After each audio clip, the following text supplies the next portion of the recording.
Oh, I just don't know what to do. On one hand, elves. They're fast, efficient, and they make more mana than I know what to do with. But on the other hand, fairies. They're small, cute, and they steal your opponent's stuff without them even knowing. But apparently I can only afford one of these two decks. Struggling to choose between an elf deck and a fairy deck on a budget? Emotionally tied to typal synergies? Well, worry no more. Introducing the deck Combinerinatour. Simply throw in an elf deck and a fairy deck and boom! You now own a Maralen Fae Ascendant deck that exiles your opponent's libraries, takes their stuff, and casts them for free. Why buy expensive cards when you can just steal them from your opponents? And the best part? This whole deck only costs around $15, which means that when your opponents do lose, they can't be mad because you're the financial underdog. Now I am cheating slightly, I'm not including the cost of Maralen or basic lands in this list, but when the whole deck costs less than the sleeves that you're going to put it in, there's no complaining. But if you have smashed open a few piggy banks and found some spare change, I do have an upgrade path for you as well at the end of this video, so stick around. But in the meantime, let's look at our commander. It's Maralen, Fae Ascendant. Maralen, Fae Ascendant is a 4/5 elf fairy noble with flying for 2 and Sultai that reads, whenever Maralen or another elf or fairy you control enters, exile the top 2 cards of target opponent's library. And once each turn, you may cast a spell with mana value less than or equal to the number of elves or fairies you control from among cards exiled with Maralen this turn without paying its mana cost. So hopefully the plan is obvious. We'll be taking 2 of Lorwyn's most iconic creature types and putting them together in one deck. Never again will you need to decide between pointy ears and wings. This deck literally saves you money by doing both. But rather than just swarming the board, we'll be using Maralen to exile the top cards of our opponent's libraries, steal their cards and cast them for free. And because this is an ultra budget list, while we may not have the money for the most expensive and powerful cards, our opponents probably do, so we can just use theirs instead. Before we dive any further, let's briefly come back to Maralen, because there's one tiny piece of text that's doing an absurd amount of heavy lifting in this deck, once each turn. This magical wording means that we don't only trigger Maralen on our turns, but on opponents' turns too. All we need is an elf or a fairy with flash, and boom, you've just triggered Maralen, exiled the top 2 cards of an opponent's library, and hopefully cast something for free. So why don't we start there, with all the creatures in this list that have flash? Before we dive into the creatures in this list though, why don't you let me know your favourite creature with flash in the comments down below. I'll be pinning my favourite one, and while you're down there, why not hit subscribe? It helps out the channel a whole bunch. Cards like Fairy Invaders and Sentinels of Glen Elandra are about as low impact as it gets in a vacuum. In most decks, they're just vaguely annoying flying blockers, the kind of card that you begrudgingly sleeve just because you're missing playables. But with Maralen on the battlefield, these cards might as well read, when this creature enters, exile the top 2 cards of target opponent's library, you may cast one of them for free. Suddenly not so terrible, right? Widewind the Biting Gale might look similar, but its ability to return itself to the hand is a huge game changer here, letting us bounce it in and out of the battlefield to continuously trigger Maralen for bonus value. Greyhaven's Navigator is one of the select number of elves with flash, so as a must-have include and also scries on entry. Wildborn Preserver is another elf with flash, but also lets us buff our creatures up when needed, as we have 0 human creatures in this list. Cards such as Fairy Duelist, Fairy Vandal, Pestamite, and Stingblade Assassin all act as slight value pieces as well as having flash, letting you shrink an opponent's scary creature, gain some +1/+1 counters on draw, tap down or destroy a meddlesome creature that someone else couldn't quite deal with. Want to solve the problem before it even enters? Frilled Mystic does that exact thing. A counter spell on an elf. Whatever will they think of next? An elf that turns something into a crab? Oh wait, that's exactly what's next. Scuttling Sentinel gives us a quick burst of protection to another vital piece on our board at instant speed, while also transforming it temporarily into a crustacean. Seeing as though we're casting so many spells on our opponent's turns, we'd be amiss not to include Nimris, Una's Trickster, who lets us have a peek at the top 2 cards of our library whenever we cast a spell on a turn other than our own, putting 1 into the hand and 1 into the graveyard. Waxen Shape Thief and Sakashima's Protege both let you double up on one of your favourite creatures, entering as a copy and once again triggering Maralen. Plus, we've even managed to afford Reflections of Litjara, which will copy any permanent of the chosen type when we play it. I'd recommend fairies for this exact list, but feel free to mix it up and see what works. And finally, Yeva Nature's Herald makes the list, a vital piece that gives all of our green creatures flash, and ensures that any green creatures we steal from our opponents can also be cast at flash speed too. Now, it's all well and good flashing in a creature and snatching the top 2 cards of an opponent's library. But the problem is, we don't know what those cards are until we've already taken them, and unfortunately Lantern of Insight was a bit too expensive for this budget list. Luckily though, there are 2 creatures, both fairies, that do the exact same thing. Let's have a look at them. Dewdrop Spy and Wizened Snitches. Not only are these 2 creatures fairies, so they trigger Maralen all on their own, they also let us sneak a peek at the top card of an opponent's library, or in the case of the Snitches, force all players to play with the top card of their library revealed. So why is this good? Well, with this newfound knowledge, we can always ensure that we're exiling something useful from our opponents. Prefer to take a creature that's already on the board? Well, don't worry, I've got you covered there too. Ice Magic and Anchor to the Ether fill that role, acting as both quick pieces of removal in a pinch, but ultimately the perfect way to send something back to the top of an opponent's library, flash in a creature, and steal it for yourself. And with that, the flash package is all wrapped up. You'll be casting spells on everyone's turns, and thanks to Wilderness Reclamation, the mana should never be a problem. Now, with all these cards flying around from other people's libraries, it only makes sense to bring in Gonti, Night Minister. Whenever a player casts a spell that they don't own, that player creates a treasure token. And since Maralen lets us cast stolen spells for free, that's basically free mana just stapled onto our game plan. But Gonti doesn't stop there.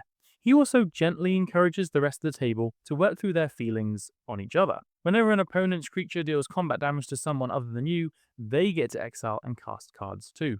Now, in a perfect world, every single creature in this list would have flash, but not even the deck Combiner can do that. Instead, we've also included a whole bunch of creatures that make more creatures. That means that hopefully we'll be able to trigger Maralen not just once, not just twice, but multiple times on the same turn. Let's have a look. Dwinnen's Elite is the cleanest example. When it enters, if you control another elf, you get an elf. That'll trigger Maralen twice, and you'll get 4 cards to choose from this turn. Liz, Alana Huntmaster, and Elvish Warmaster both create a token whenever you cast an elf spell, or have one enter respectively.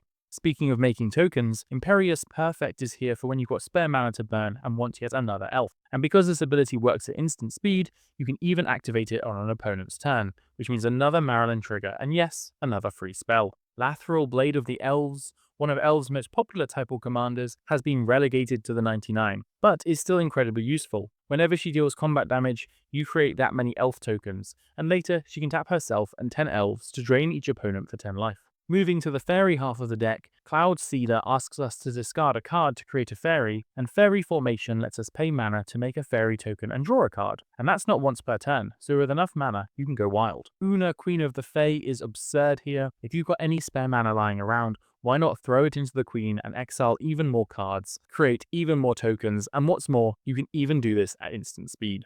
Of course, this all assumes that we've got the mana to do it, and preferably the kind that means we can just turn it all sideways and not worry about it anymore. Luckily, this deck comes with a pretty hefty ramp package, and fittingly, a lot of it comes from elves and fairies, so even our mana acceleration is on theme. Llanowar Elves, Elvish Mystic, and Druid of the Cowl are the classics. You know them, you love them, and they've been tapping for green since before some command players were even born. But we're not stopping there. Servant of the Conduit and Urborg Elf give us access to any color of mana we need, which is huge in a budget 3-color deck. And even Mana Leaf Pixie earns its spot. A fairy that taps for Simic is exactly the kind of creature that this deck appreciates. On the land side of things, Bounty of Skemfar and Elvish Rejuvenator help us dig through the top of our library for lands. Or, in Bounty's case, sometimes an elf instead if you prefer. The real all-stars, though, are Priest of Titania and Wirewood Channeler, both tap for mana equal to the number of elves we control, and Channeler letting us choose any color means we can happily dump absurd amounts of mana into Una, Queen of the Fae or Fairy Formation without blinking. And if tapping once isn't enough, well, that's where Wirewood Symbiote and Scrib Ranger come in. Simply return a forest to your hand to untap target elf. Tap it again for even more mana. And with that, you should have a pretty dominating board state, flashing in creatures with more mana than you know what to do with, stealing your opponent's cards, and casting them for free. But did you know that this budget list also has an infinite combo in it? This 2-card infinite combo will completely obliterate your opponents. Let's have a look at it. Presence of Gond and Intruder Alarm. With Presence of Gond enchanted on a creature, you'll be able to tap that creature to create a 1/1 Elf Warrior. Alone, this triggers Maralen, but add an Intruder Alarm and suddenly every creature untaps whenever another one enters. The loop is simple. Tap the enchanted creature, make an elf. trigger the alarm, and do the loop again. Plus, each elf entering triggers Maralen, exiling libraries until your opponents have no cards left. It's a $1 combo that turns the deck from value theft into a guaranteed win. Plus, when the cheapest printing of Intruder Alarm is this crusty JPEG version from the Avatar set, the added salt is just so good. And that's the deck. For just $15, you won't just be slinging your own spells, but your opponent's spells too. And with that guaranteed combo in there, you've even got an easy win con. But I promised you some upgrades, so let's have a look. Before we dive into that though, perhaps you want to do some card searching of your own, and if that's the case, then I recommend Card Mystic, the smart Magic the Gathering search engine. Simply search for Sultai elves or fairies, and you'll be given a whole load of great choices. Look, even Urborg Elf is here. Once you've found a card you love, why not hit the similar cards button to find even more like it and turn your deck from a pile of random cards you found behind your desk one day into a powerhouse ready for F&M. Thanks again to Card Mystic for sponsoring this video. Now let's look at those upgrades. Our theft synergies see the biggest upgrades. Agent of Treachery and Staff of Eden draw us a bunch of cards if we've got enough stolen permanents. Garland Royal Kidnapper buffs any creatures that we've snatched, and Thieving Amalgam ensures that if anyone tries to deal with the things that we've taken, they'll be punished for doing so. Want to make the most of the non-creature spells you steal? Rassilon the War President is the perfect include. Any non-creature spell that you cast from exile, such as those stolen with Maralen, gains Conspire, meaning we can tap a creature that shares a color with it to copy it. And in 3 colors, we're likely to have something lying around to help out. Starfield Vocalist is probably my favorite theft upgrade piece in the list. Now, it may not look like much on the surface, but it actually doubles up Enter the Battlefield effects, which means it also doubles up Maralen's triggers. That means that you'll be exiling 4 cards rather than just 2. Cards such as Heritage Druid and Marwyn the Nurturer mean the elves also see a huge upgrade here, as we move closer to an elf ball strategy rather than the flash speed control one in the budget list. Elvish Harbinger will let you seek out your dream pointy ear companion, and Sky Shroud Poacher lets us put them into play at instant speed. Dionys Elvish Archdruid is an all-star hero, giving elves you control the ability to untap themselves once when they tap. This means you'll be once again doubling up on your Wirewood Channeler, Priest of Titania, and even Llanowar Elf abilities. That's not to say that fairies have been forgotten. We're now able to add cards such as Bitter Blossom and the new Bitter Bloom Bearer, both of which will let us put a fairy into play at the start of our upkeep for a measly 1 life. Archmage of Echoes is a must-have include too, copying every fairy spell you play, giving you a nice 2-for-1. Want to do the Bitter Blossom thing, but for elves? Wolverine Riders is the card you're looking for. At the beginning of your upkeep, you'll make a 1/1 elf, but rather than lose life, you'll gain life every time an elf dives into the fray. I know what you're thinking though. If I can only add 1 more card to this list, what should it be? And I'll tell you, it's High Fae Trickster. High Fae Trickster has Flash, but also gives you the ability to cast all your spells as though they had Flash. Now you'll be casting anything you want on anyone's turn, and thanks to Seedborn Muse, the mana should never be an issue. Of course, improving the land base is a surefire way to up the power of any deck. So go hunt down your Zagoth Triomes, your Fetch lands, and your Shock lands, and put them in here. But with that, the deck is complete. Whether you run the complete budget list or a few of the upgrades, you're bound to have a great time.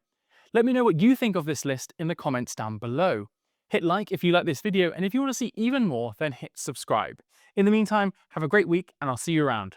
Bye.